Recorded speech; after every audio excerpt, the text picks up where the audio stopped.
Hey, everybody. Welcome back to Twin Talk USA, your favorite conservative podcast. I'm Cameron. I'm Lane. Let's get after it. What's happening today, man? KJP's at it again. KJ Chisel. Yes. The whole Coke thing at the White House. Yes. So she had a press conference where she came out and said the president and his family weren't even here Sunday. They weren't here Monday. And then she goes on this big rant of how many days they weren't there. Mm-hmm. Well, she was wrong. It turns out that is a lie. Yeah. So the whole family was there on Sunday. What's that TV show? They get the results for the maternity test. Oh, she would have failed for sure. What show is that? The kid would have been hers for sure. It's not Maury. Is it Maury? Maury? Is it a Maury You show? are the father. Yeah. Yeah. You are the liar. Liar. Exactly. Jackwagon. So yeah, the Bidens, the whole family, including Hunter, were there up until about 6:30 that evening on Sunday or on Friday. So a crackhead was in the house, or an ex-crackhead, right? Right. And then they found a bag of crack 2 days later. So they found it in a cubby. They did. Where people put their things. And then they even came out and they were talking about, oh, well, there is construction going on in the Situation Room. You know, it could have been some of the workers. So they were trying to blame the construction workers. Yes. What do you think the first thing is you have to do when you walk into the White House when you're not a White House representative? Right. We can attest to this because we haven't worked in the White House, but we have worked in government buildings, prisons, and stuff like that. Yes, you have to go through a whole background check. It's very stringent. They do drug testing. They do a background check. You do live scan. You have to do this whole process. You have to do when you go into the White House as a contractor or anybody other than a White House personnel. You have to check you take everything out. If you have tool bags, you take everything out of your bags. If you have totes, boxes, whatever, everything gets checked. Everything in your pockets gets checked. What moron in their right mind would bring a white substance around the president of the United States? It's insane. No, you're totally right. But the insane part, like I said earlier, you have someone who's an ex-drug addict, and then 2 days later they find drugs in the area that he was probably or he came through. X though, wait, X is only like a couple weeks. I know. Well, that's not very X. You see that video where they're up on the balcony, the first family? Yeah, and he's tweaking. And he like turns his head, and everyone's like, "Oh, he took a bump." He probably did, and he's like combing his hair back. But he walks. He gets behind his dad, and you see his head disappear, and you see him go down, and then he turns and walks away, and he was wiping his nose off like this, and he walks off the balcony. Well, when you got booger sugar on you, yeah. You know what I mean? Yeah, then he walked in there and left his Coke bag. He's totally freaking cracked out in that video. I mean, that's really what it seems. You know what I mean? But what I don't understand, it's so like the January 6th event, right? Yes. The FBI, the Secret Service, police, all the law enforcement agencies went through all the footage around the Capitol building. They found all the people they wanted to prosecute, and most of them went to prison or jail for it, right? Okay, right. And it only took them a couple of weeks. They're inside of the most secure building in pretty much the entire world. One of them, yes. Right? I mean, it's got to be one of the top secured buildings. Yes. And you're telling me it's been over a week and they still aren't coming out and telling us what's going on? Yeah, that's funny, when they're blatantly throwing lies at us. It's ridiculous. People aren't stupid. That's funny. That's really funny. It is. It makes me laugh. Ha! Yeah. Ridiculous. That's a great point. It's still in the news cycle because they won't say anything about it. No. And then KJP is reprimanding people for asking. Yeah, but she reprimands everybody for asking any question. Don't ask me. How dare you ask this press secretary a question? KJP, how was your Monday? I'm not going to speak to that from here. That's what she says. Yeah, that's right. That's exactly what she says. They know whose it is. There's no way they don't know. It's going to fizzle out. You think so? Yeah. I think it'll fizzle away. They're going to be like, oh, sorry, we didn't figure it out. You watch. I don't know. I hope not. Anywho. Moving on. Yeah, moving on. Oh, New York City, you've seen how they're trying to ban coal-fired pizza ovens? Coal/wood-fired pizza ovens. I saw a quick video from Dave Portnoy about it. Yeah, he wasn't happy about it, man. He was heated. Yeah, he was. Well, he's a big pizza guy. He does that pizza review. He is the pizza guy. I know. Yeah. You know what's funny? It took me a while to become a fan of that guy because I just wasn't a fan of him for a while. Yeah, he grew on me, and now I'm a big fan. I like him. I definitely sit down and watch all the pizza reviews. Right. Yeah, and he's a solid American dude. Oh, he's a diehard patriot. Yeah, during COVID, he did that thing where he went around and he was helping businesses. Didn't he have a thing where had people send him box, or they were, hey, send me Weren't they sending in boxes? It was like it was like I don't know what it was specifically, but yeah, he basically was like, send me what you want. Here's my address, and he got hundreds and hundreds and hundreds of boxes. A couple of those, he got some really inappropriate adult toys. He did. He opens it on live. Some pretty impressive ones. He was like, whoa. But yeah, I did see that. So New York wants to cut emissions by 75% from coal and wood-fired pizzerias in the city. Yes. Because that's what we need to be worrying about, right? Yeah, they're the reasons why we have global warming. Yes. That's it. Yeah, don't worry about, over the past, couple thousand years, we've been using fire to cook and heat our houses and coal to run everything that we do. Mm-hmm. But so for pizza is the issue now. Some of those restaurants have been there for decades. I mean, decades. Right. And then so the guy Ted Timber is the DEP spokesman, and that's the Department of Environmental Protection in New York. And he said this common sense rule, and there's your first red flag right there. Anytime a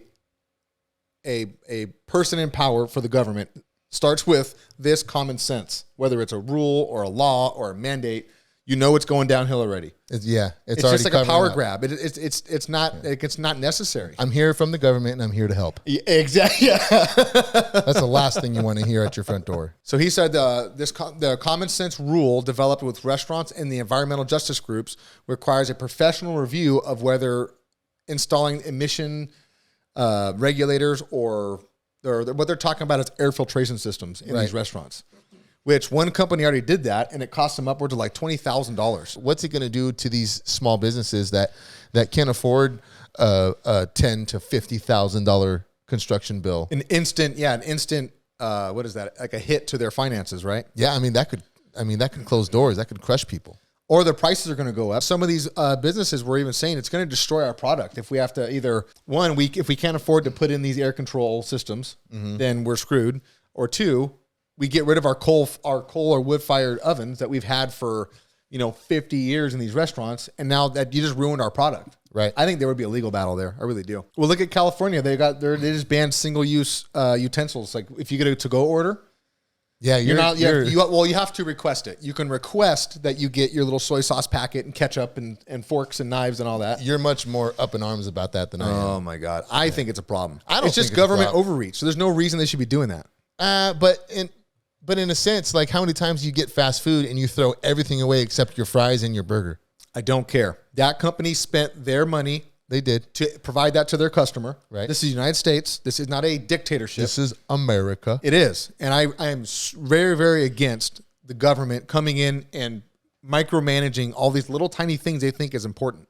I think it's one of the few times we're gonna do. Oh my God! See, you brought up my stutter just now. Well, good. Yeah, I didn't want to hear what you have to say about it. I'm gonna disagree with you on this one. I have to, because I'm also for not being wasteful. No, I get that. You know what I mean? But like when they give you 12 packets of ketchup and you don't even have ketchup. Well, let the company give people that choice. If a company wants to do that, say the government says, "Hey, if you're cool with this, don't give your customers all this unless they ask for it, right? And we'll save it." But guess what? They're still going to get produced. The goods that they're trying to get rid of or use less of are just going to get produced. Someone else is going to buy them. It's not going away. Those companies are not going to. They're not going to look at it and go, "Oh, look, California is using 35% less plastic right now, so we should quit making utensils." It could be a mandate in the right direction. No, I don't think so. Agree to disagree, but I'm right. I think you're way wrong. I think you're super wrong. What about all the restaurants like a barbecue restaurant that has all their smokers outside? Are they going to make them build these huge hoods over the top to catch all the smoke going up? Because that's what they're trying to do is catch the particulate. Right. That's what they're worried about. It's just like diesel engines, man. But they don't care about all the trash coming from all the homeless people in Los Angeles. They don't care about all the homeless, all the trash, and the fires burning in New York. Yeah. Right? Those are like running rampant. That's a huge issue, but they're worried about, that's what I'm saying. This is a huge government overreach. It's ridiculous. I do agree with that part. Absolutely. So I think you're wrong. No. You're definitely wrong. You're not right. I don't think so. If people really wanted to see what waste looked like, I urge people to visit their government buildings in their areas. Oh, yeah. Like the places you go to get permits for new builds or zoning. Yeah, like super decorative chandeliers. And you go in the bathrooms and there's like granite countertops. in these bathrooms. Yep. And most of these buildings are empty. There's like each floor has very little people in them. Yes. All you see is like a sea of cubicles. Yeah. With 8 people all doing the same job and doing it poorly. But those are the people that are coming after us because they want to get rid of the straws we use. Not those people in general, but the government itself. Yeah. The ones in those buildings. Yeah. Each person at people are probably going to think like, well, it's not a big deal. If you saw what we've seen or I've seen, you'd be really pissed off. Yes. There's a lot of money spent that is very unnecessary. I agree. And I'm not talking about big government. I'm talking about small city and state government money. Oof. I'm getting upset. Ooh, the van's coming out. Anyways, did you see the Miss Netherlands winner? I did, and I think all women should be extremely upset about this. I think the feminists need to stand up. This is the time, right? Actually, we should thank the feminists for not showing up because they're allowing men to take over women's beauty pageants, and it's just another one for the boys. Another one for the boys. Yeah. Thanks, all you feminists out there. Yeah, men are the most beautiful things on this earth. Yeah, thanks for ignoring all the shit you guys have been so pissed off about, and men doing everything that women are doing, all this stuff, and then all of a sudden this guy shows up who looks like Sid from Toy Story. Sid from Toy Story or Sid from Ice Age? Sid from Ice Age. That's Sid from Ice Age, man. Okay, you're right. For sure. And not the trash on this person. They might be a nice person, but have you seen the runner-up? Yeah, she's like would have a won? Beautiful, like a No, beauty don't downplay pageant. it. She's smoking. Yeah. She's a woman. She's a beautiful woman. My wife's going to hate me. She's Fox. Yeah. Fox. I'm not going to downplay it because that's my point. This win for this guy was purely based off of the whole trans movement. Yeah, and he's moving up to Miss Universe. Well, now he gets a shot at Miss Universe, and now the woman who would have won is losing out on that. Yeah, she's second place. But I'm really surprised there's no feminist up in arms about this. And there was that cyclist, it was the Belgian waffle ride. Huh. Did you hear about that? No. So it was a guy competing against the women, and he beat him by like 4 minutes. I'm not a cyclist. I don't know if it's a lot, but he beat him. After he won, the organization that runs it changed the rules after that because a lot of people got pissed off. So now, if you race in the female division, it's only for people who were born female. But for the men, you can race in the men's division as long as you're a born man or if you identify as a man. So they changed the rules there for the men. That makes sense. Nope. See, we're going to disagree again. But they did have an open, and they also set up an open class. So anybody can race against anybody. That's for the hybrids. That's for the hybrids. Yeah. Yeah, so the open class would be for men, women, they, them, aliens, whoever wants to do it, they got it.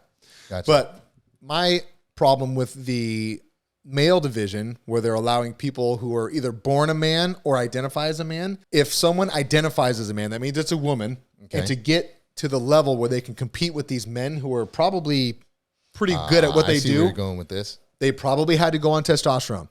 I've talked about this before. Estrogen blockers. Estrogen blocker, steroids. They had to do steroids. Right. Because obviously, if you put female bicyclists against the males Most males likely usually the win. male's going to win.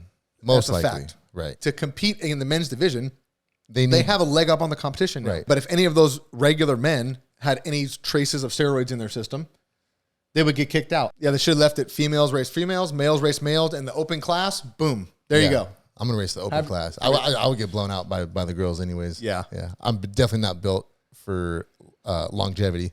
No, I just want a nice beach cruiser with big wheels on it. I want something with an electric motor and a twist throttle. Yeah, I don't want a pedal. No I'll do a motorcycle race. Yeah. There you go. Anyways, I think we're going to close this one out. Yeah, I think we've timed out today, huh? All right, everybody. Here's the rub. All right, thanks for hanging out with us today. If you haven't already, please subscribe to the channel. New episodes every Monday. We'll see you then. Good enough for the girls we go with. I think